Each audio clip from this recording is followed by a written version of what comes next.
शुरू अल्लाह के नाम से जो बड़ा मेहरबान नहायत रहम करने वाला है। जब भी कोई शख्स कामयाब होता है तो सब लोग उसे मुबारकबाद देते हैं, उसके अतराफ़ इकट्ठा हो जाते और उसकी कामयाबी को सेलिब्रेट करते हैं और उसे अप्रिशिएट करते हैं कि उसने बहुत मेहनत की और बहुत मेहनत करने के बाद वो इस मकाम पर है जो आज वो सब सेलिब्रेट कर रहे हैं। और उस शख्स बड़ी मोहब्बत और बड़े प्यार से कहता है कि जी हाँ, मैं बहुत हार्ड वर्कर हूँ, मैंने बड़ी मेहनत की है, वक्त के साथ साथ मैंने हर तकलीफ़ को बर्दाश्त किया और हर तकलीफ़ को बर्दाश्त करने के बाद आज अल्लाह ने मुझे उसका अजर दिया और मैं इस मकाम पर हूँ। अच्छा, ये कामयाबी हमारे माशरे में बहुत से तरीक़ों से हमसे कहते हैं कि कामयाबी की क्या शक्लें हो सकती हैं। कुछ लोग अच्छे ओहदे पे अगर पहुँच जाएँ तो वो कामयाब कहलाते हैं। कुछ लोग सियासतदान हों और उन्हें बहुत बड़ी वज़ारत मिल जाए तो वो भी कामयाब है। कुछ लोगों के पास अचानक बहुत सा पैसा आ जाए तो वो भी कामयाब होते हैं।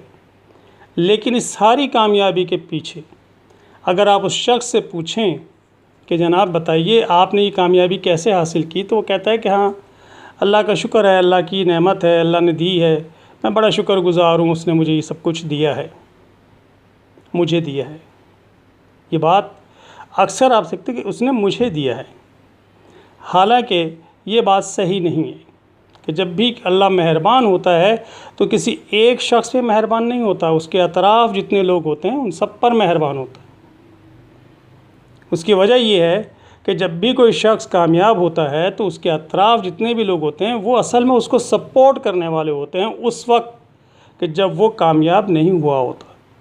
उसकी कामयाबी में वो सब हिस्सेदार होते हैं, वो सब उसके साथ मिलकर मेहनत कर रहे होते हैं। एक फैमिली में अगर कोई एक शख्स कामयाब होता है, कामयाबी का मतलब मैंने कहा ना कि बहुत सी चीज़ें हैं, बहुत सी अक़साम है, लेकिन वो बाइज़्ज़त हो जाता है दूसरे लोगों के दरमियान, तो उसे हम कहते हैं कामयाब। वजूहात कुछ भी हों या आसार कुछ भी हों, अलामात कुछ भी हों, लेकिन अगर वो कामयाब हो गया है तो तमाम लोग आसपास इकट्ठे हो जाते हैं और सारे के सारे ये वो लोग होते हैं जो पुराने वक्तों में उसे सपोर्ट कर रहे होते हैं जब वो अपनी स्ट्रगल कर रहा होता है कामयाब होने के लिए। और अक्सर कुछ अरसे के बाद ऐसे लोग ये कहते हैं कि मैं तो सेल्फ मेड हूँ, ये जो कुछ है ये सब मेरी मेहनत का नतीजा है, ये जो कुछ है ये सब मैंने किया है और इस वजह से अल्लाह ने मुझे नवाजा है, क्योंकि मेरी जैसी अक्लमंदी और जहानत जो है मेरे दूसरे भाइयों में या भाइयों के साथ रिश्तेदारों में, दोस्तों में, हम उम्र लोगों में नहीं थी, इसलिए वो नाकाम हो गए और मैं कामयाब हो गया। जी हाँ, ये अपने आप को सेल्फ मेड समझते हैं, सेल्फ मेड, कि हम खुद बने। मुझे ये बात समझ में नहीं आती, आज तक ये समझ में नहीं आई कि सेल्फ मेड कौन हो सकता है। कोई भी सेल्फ मेड नहीं है। माँ बाप का मोहताज है। अगर माँ बाप हैं तो आपका वजूद इस दुनिया में है। आप जब बड़े हो रहे हैं तो आपको माँ भी सपोर्ट कर रही है, आपको बाप भी सपोर्ट कर रहा है। आपको बेहतर माहौल देने के लिए आपके बहन भाई आपके आसपास हैं और ये साथ एक अरसे तक चलता है, एक अरसे तक चलता है। माँ बाप का भी, बहन भाइयों का भी, दोस्त अहबाब का भी, रिश्तेदारों का भी, ये सब मिलकर आपको सपोर्ट कर रहे होते हैं उस वक्त जब आप स्ट्रगलिंग फेज़ में होते हैं। तो फिर आप सेल्फ मेड कैसे हो गए?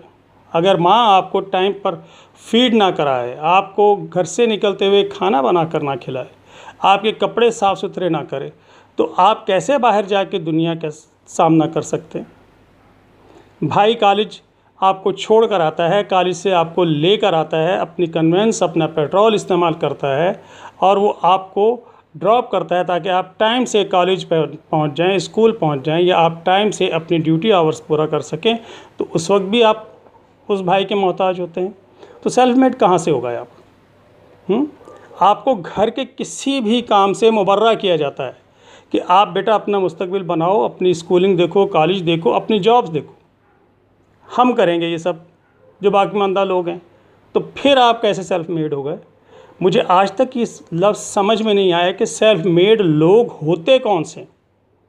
वो अगर ये समझते हैं कि हम तो सड़कों पर घूम रहे थे और हमने बड़ी स्ट्रगल की, हमने बड़ी धूपें बर्दाश्त की, हमने सब कुछ किया, हमने भूखें बर्दाश्त की और फिर बड़ी मेहनत के बाद हमने एक कारोबार इस्टेब्लिश किया और आज हम इस कारोबार से लाखों करोड़ों रुपए कमा रहे हैं और हमारे माशरे में हमारा एक मकाम है।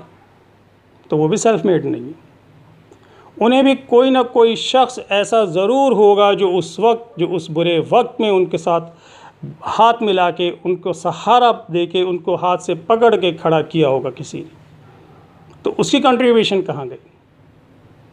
मैं तो ये समझता हूँ कि यार, जब आपको अल्लाह ताला नवाजता है तो सिर्फ़ आपको नहीं नवाजता, उन तमाम लोगों को भी नवाजता है जो आपको स्ट्रगलिंग फेज़ में सपोर्ट कर रहे होते हैं।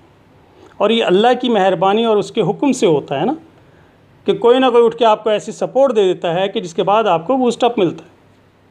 तो ये सेल्फ मेड कहना, अपने आप को छोड़ दो, यकीन करो ये दूसरे लोगों को बहुत अजियत देता है, जो आपके स्ट्रगलिंग फेज़ में आपके साथ खड़े होते हैं, आपको सपोर्ट करते हैं किसी न किसी शक्ल में वो आपको ज़रूर सपोर्ट कर रहा होता है। अदरवाइज़ एक अकेला इंसान कुछ भी नहीं कर सकता, यकीन कीजिए। हमेशा शुक्रगुज़ार रहें उन लोगों का और अपने रब का भी। अल्लाह हाफिज़।